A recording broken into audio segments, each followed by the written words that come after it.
Migration into the US is one of the most divisive issues the country faces today and will be one of the main points which will decide the election on November the 5th.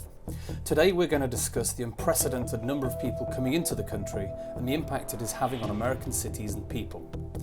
The New York Post has been on the front lines of reporting on what has become an urgent crisis. Our stories have uncovered secret flights bringing migrants into New York, the enormous cost of running shelters and the conditions inside of them, and the exasperation of city leaders as the people just keep coming. Nationally, we've covered in detail the problems Border Patrol face in trying to stop illegal crossings at the southern border and how little time they have to make decisions about whether people are who they say they are. We've also captured on camera what happens when things do spiral out of control.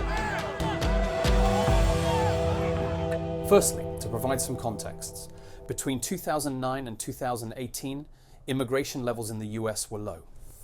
After a spike in 2019 and during the COVID-19 crisis, which started in 2020, the Trump administration took action and largely closed the southern border, where more than 90% of new migrants enter the US. Under the Biden administration, there has been an explosion of people, first from Central and Southern America, and then from countries all around the world seeking refuge in the US.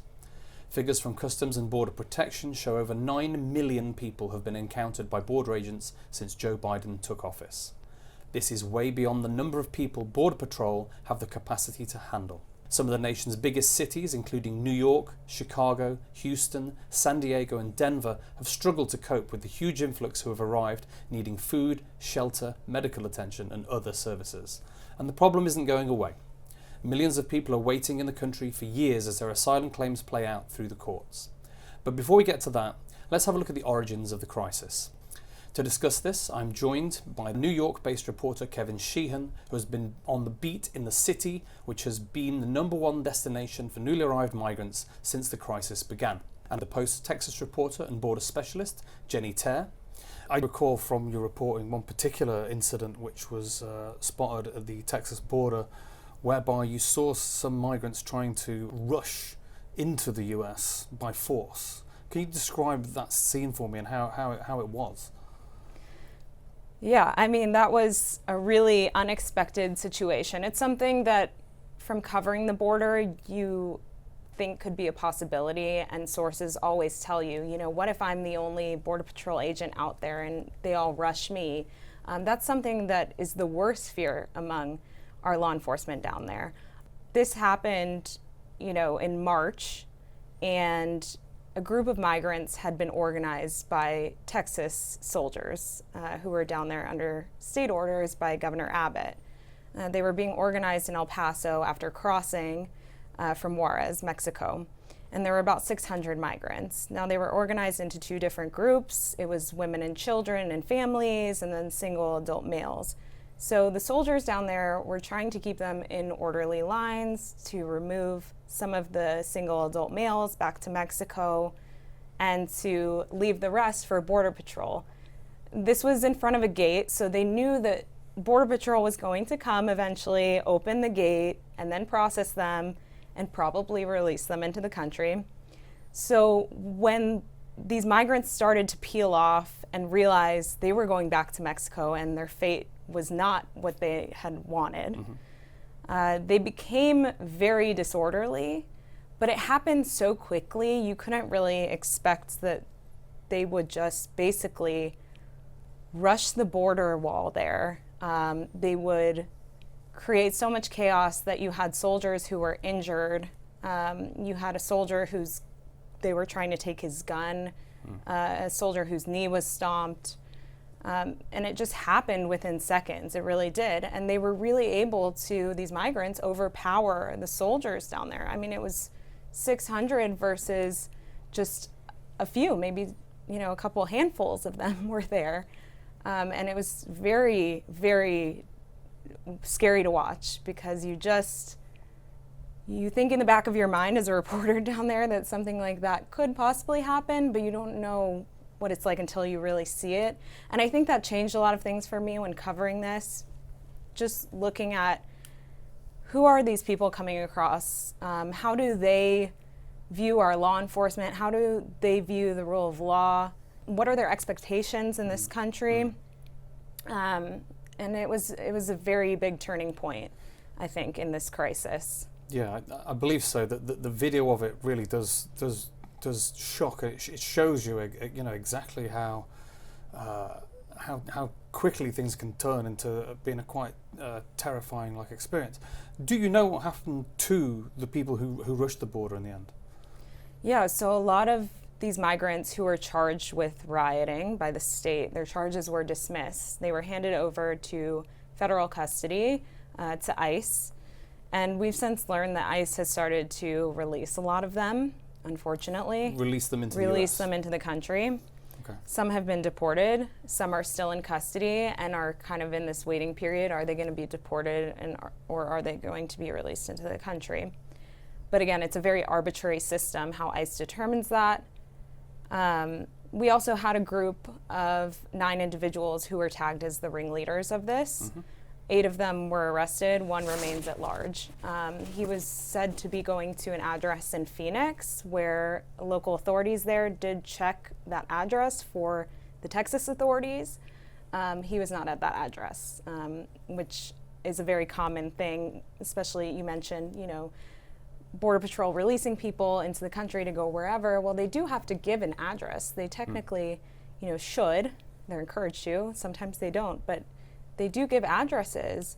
And in this case, he wasn't at that address that he gave to federal authorities. So you still have one person who's at large who was actually part of organizing this mob. Yes, and so a guy who organized a riot to try and storm his way into the US has been allowed into the country and is still at large. Nobody knows where he is, and there's no way of tracking him. Correct. Okay.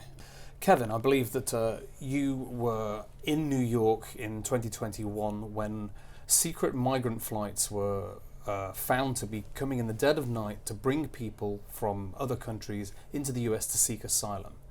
What exactly happened? What happened was, first we were just getting rumors and denials, and we had to send actual photographers and reporters out into the field. And I believe the first real hard evidence we got was one of our fantastic photographers, Chris Sadowski. He got pictures, he staked out the runway, he watched the guys, and he got everybody going onto the buses. He followed the buses at breakneck speed. And then we needed to go out and actually get people, eyewitness accounts of this happening. That was a real problem because all these flights were coming in the dead of night. They did not want anybody to know about this. Right. They didn't send it into a major airport during the day. They sent it into Westchester Airport in the dead of night. Huge planes, much bigger than usually use those runways, in at 2 and 3 and 4 o'clock in the morning on a regular basis. They told us they were all minors that needed to be connected with family in the U.S., but from the pictures you can see a lot of the people coming off those planes in the early days and getting onto those buses, those were military-age males. Right. For the most part. Those buses were being taken to spots on the highway and just stopped, and no IDs, no nothing. Everybody was just getting out, getting into other cars, and then the buses were going on to make several stops before they got to their final destination on Long Island. And when I took a Google map and I just looked at which house was closest to the runway or which one had the best view of the interior of the airport. And I went to a bunch of little houses around that airport, and I found this family who was very, very upset. They had a newborn baby getting woken up middle of the night for months. And the bedroom window, they took me up to the second floor. You could look right down to the area that Chris was staking out. And that family had some great information. They had dates, they had times, and that was just the beginning of it. Okay, so this is in 2021, before the brunt of the migrant crisis happened, and we started getting. This was the first trickle, yeah. Yeah, thousands of people a day. From 2022 onwards, we started to see huge numbers of buses arrive in New York. Hundreds of people decamping a day. The administration needed to try and find what it was going to do with these people, how it was going to look after them, what they were going to do to shelter them, to feed them. Can you tell me a little bit about how the migrant crisis developed in New York City, how people were ordered, and how come we've ended up with 103 different shelters in the city dedicated to looking solely after the migrant population, which I think currently stands at around 65,000 people? Well, I think for a lot of people, it became a crisis when Governor Abbott from Texas said, why don't you take, you want them so badly. And he started busing them to the Port Authority, bus terminal here in New York City. And by the way, I think it was the first bus that, one of the first buses that Governor Abbott sent up here was met by Mayor Adams. And I was there. So there was no plan. They had no idea, and that was evident from the only question I got to ask him that day, which was at the end of his little spiel. I asked something to the effect of, you mentioned you're going to speak to federal agencies later in the day and possibly the president. Are you going to ask him to make any changes to the border policy so that our shelters aren't overwhelmed? Because you yourself told us that the shelters are going to be overwhelmed within months. Are you going to be asking for any changes be made in the border policy that basically is bringing these people to our city and overwhelming our shelters? And he said, on camera, looking right into my cell phone, no, I'm a mayor of a city. I don't weigh in on border policy. No, as a mayor of the city of New York, I don't, weigh into immigration issues, border issues. I have to provide services for families that are here, and that's what we're going to do. And that's what our responsibility as a city. Probably this is a right to shelter state. It was basically like, no, I'm just proud that we're a sanctuary city, and we're going to provide food and shelter and education for every single person that comes here. He was happy to see them come on in.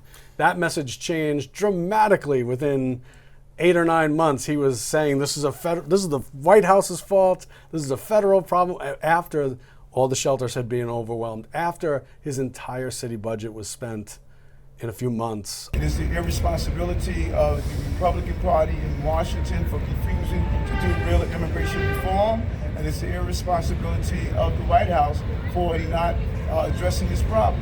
A huge part of the New York City budget has been spent caring for the migrant crisis and for sheltering and feeding the migrants. Having been to the shelters yourself, what are the conditions there like for people? I think it's 20% of all of our hotels in New York City right now are migrant shelters. And New York City hotels are not known for being dumps. They're like good accommodations. Yeah. The Roosevelt Hotel has been the center of the migrant crisis. It stands in the middle of Manhattan. What have you seen happen there, and how long are people allowed to stay there? Okay, so the Roosevelt Hotel, it's a very large and luxurious and historic hotel.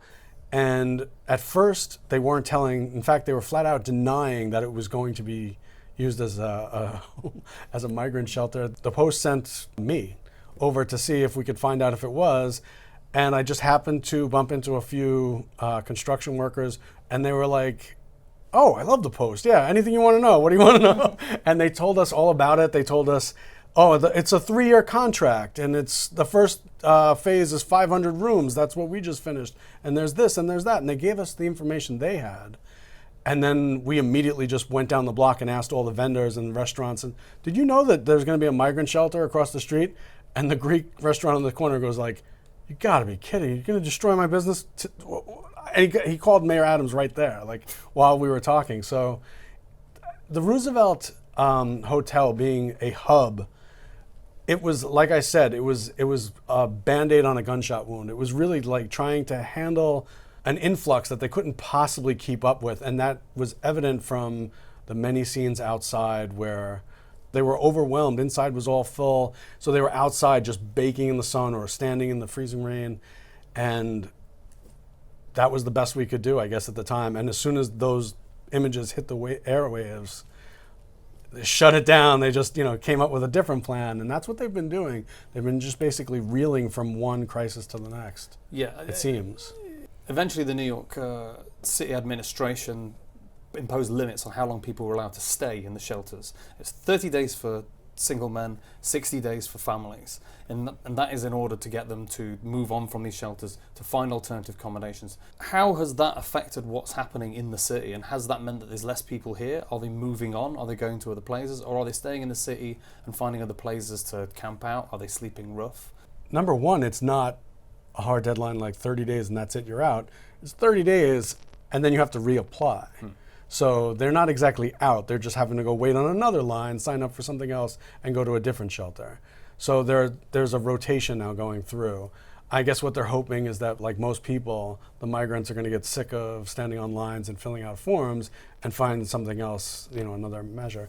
As far as the people who have been kicked out or aged out of the shelters, like say on Randall's Island, what happened was a tent city started to grow in front of the tent migrant shelter, and they began to act as vendors selling things that you couldn't get inside Randall's Island's shelter. They were going to provide from the little tent city in front, including everything from eyebrow braiding to marijuana to, anything and everything you could think of. They were starting to kind of act like vendors. And they've been cleared out several times. I was there for 2 of the clear outs. You touch on an issue there, which is obviously something that's at the top of mind for a lot of New Yorkers, which is crime being committed by migrants, serious crime as well as petty crime. Have you come across any of that? The gangs are actually taking over, the migrant gangs are actually taking over these shelters, using them as recruiting centers, and then they're using New York City as kind of a training center to get more gang members, to really train them up to the point where they can be useful. And that's what we're seeing. So the most shocking, or I guess the one that tells the story the easiest, is a 19-year-old Venezuelan who admits that he was recruited by Tren de Aragua, and when he lived in a migrant shelter. Correct? When he lived in one right by LaGuardia in Queens, and he was given a gun, and he explained to the police when they asked him, you were being pulled over for a minor traffic infraction. You're riding without a helmet. You're going the wrong way on a one-way street on a scooter. Why did you shoot 2 police officers who tried to stop you? And his answer was, well, in Venezuela, it is very common practice for the gang members to shoot the police because we can get away. Well, there's a chance we'll get away. That was only a month or 2 ago, and when they asked him simple questions like, how did you get the gun in and out of the shelter? He's like, the Tren de Aragua is getting the guns in and out in the food packages, the food delivery packages, the DoorDash bags, because they're not searched. They're not put through the metal detectors. It's like, okay. And when you go to these shelters, a lot of them, they were protecting these scooters that were unregistered. They were keeping them off the street in private parking lots so that, they couldn't even have traffic enforcement get these things out of there. It's kind of like the perfect breeding ground for recruiting these guys, recruiting new gang members, and then a nice soft environment where the cops will do anything to de-escalate. They're not going to shoot you. So you can train these guys for as long as you need to get them to be real effective drug delivery guys, or whatever you need them to be for your gang, and that's what they're doing. Of course, the gang member issue is not something which is confined to New York. Neither is worries about terrorism and people coming over the southern border nationally. So I just want to pivot to you there, Jenny. What have you seen when it comes to security threats that have been stopped at the border or have been stopped after they've made it over the border? Right. So we've done a number of stories here where we've discovered that a number of individuals who are either known to authorities on different U.S. databases that are on terror watch lists, or who are known to their home countries, have been released into the country and quote-unquote vetted, which led us to really question, well, what is the vetting process at the border? And that's where we discovered that because Border Patrol agents right now, their resources are limited to what intelligence we have in the United States versus what country they're coming from, what they have, which a lot of these people are coming from countries like Venezuela. Mm-hmm. And therefore, we just don't have a relationship with that country to get any information.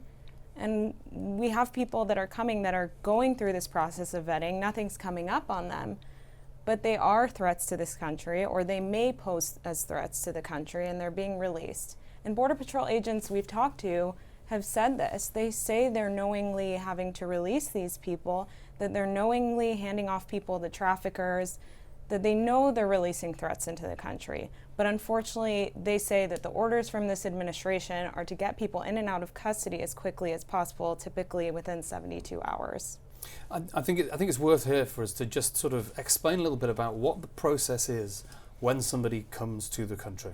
There are different ways that people are admitted to the country. First of all, there is the parole programs, which are run by the Biden administration, whereby migrants can apply through an app before they come to the country. They can upload their passport and documents and show who they are, what their record is. They can then speak to a border agent and be vetted, and then they are sent to their final destination, whether that be New York, Los Angeles, Cleveland, where they will check in with an ICE officer and fill out more paperwork and start an asylum claim to show that they have a credible fear of returning back to their home country.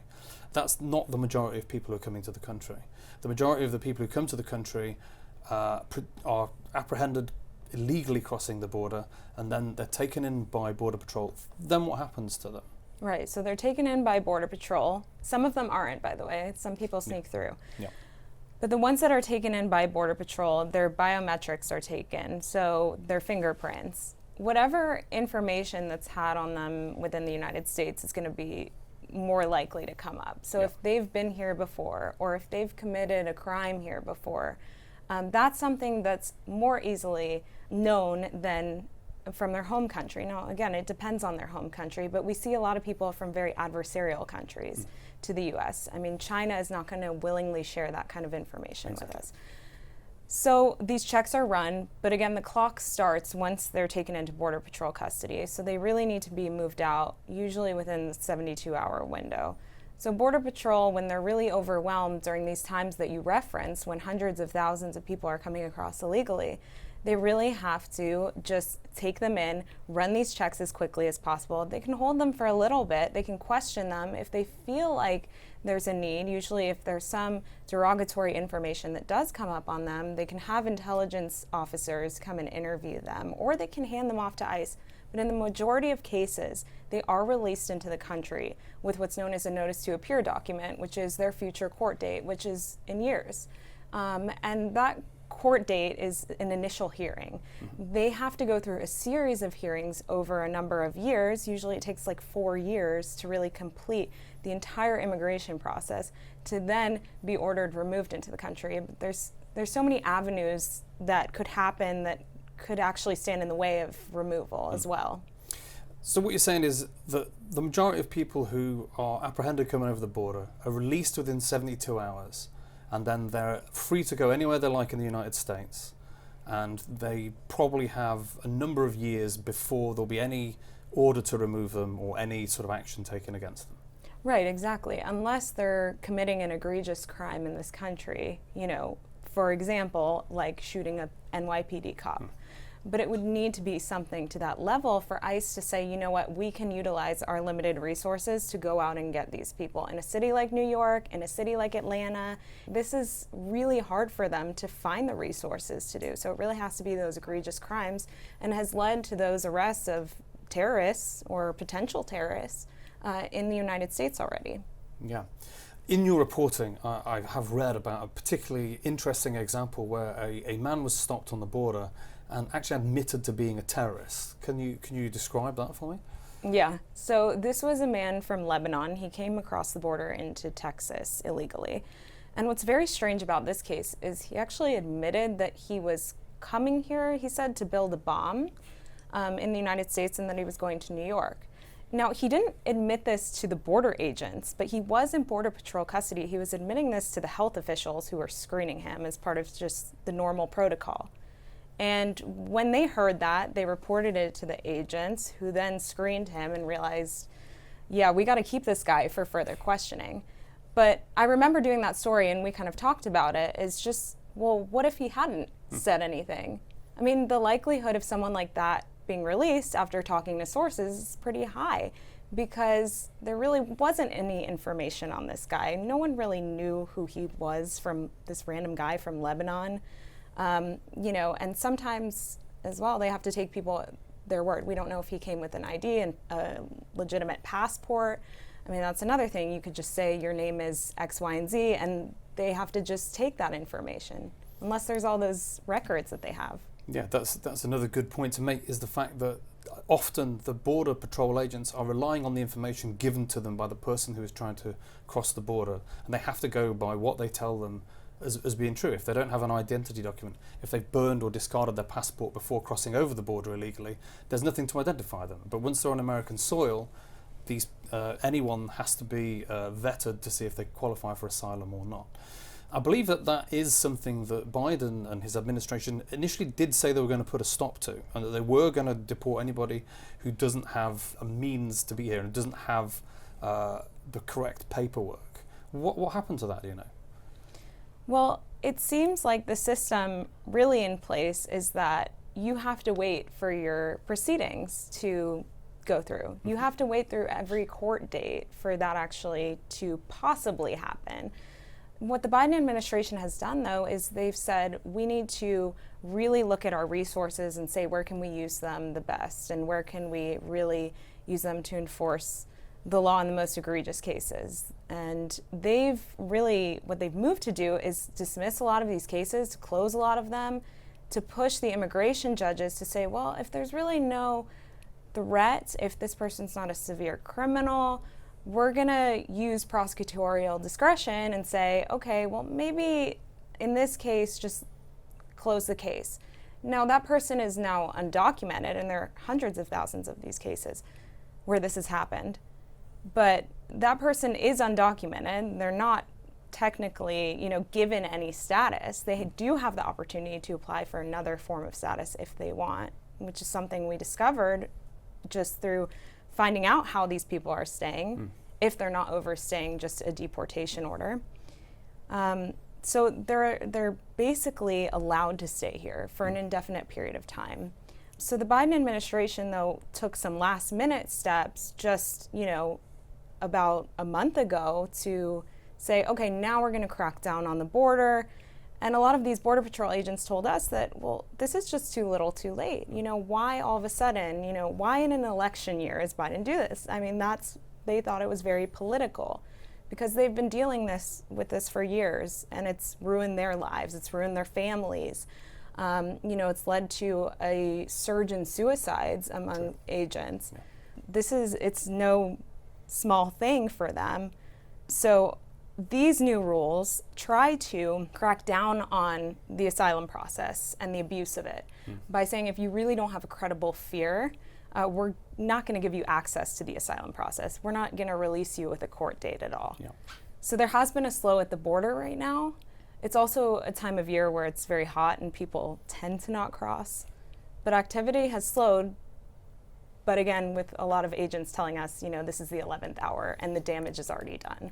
Okay, I just want to open things up a little bit more to have more of a general discussion about, we've talked about some of the problems that we've seen here in New York City on the actual border and for the towns and cities that we have. What kind of solutions do we think there are? And what is going to have to be put in place either by the Biden government now or, if he continues, or the next successive government, to try and tackle the very real crisis that we have of all these people who are in the country, often not allowed to work or able to work, who are all trying to find somewhere to live, all trying to find places, to raise their families or live their lives and have their own, go at the American dream. Is there anything that you see that needs to be done immediately, or is there anything that you can think of that would be a suitable solution to try and tackle some of these problems? Unfortunately, a lot of the migrants I've spoken to, they don't want to become American citizens. They're not here for that. They're here to send money back to their families and then, and eventually leave. That's what they tell me. That's not what I'm telling you. And it wasn't one or two. I mean, these were hundreds of interviews over and over again at all these shelters. And I'm asking, well, you don't want to become a citizen. Why are you here? Oh, becoming a citizen is too hard. And I don't really want to be a U.S. citizen. I just want to help my family back home, help my parents survive, get through this tough time, blah, blah, blah, blah, blah, whatever they're talking about. But there has to be a discussion about that. It has to be out on the table. Who wants to be an American citizen? Okay, we'll put you on this path. Who's here for these other reasons? Okay, we'll put you on these paths. It has to be more out in the open to make any kind of change.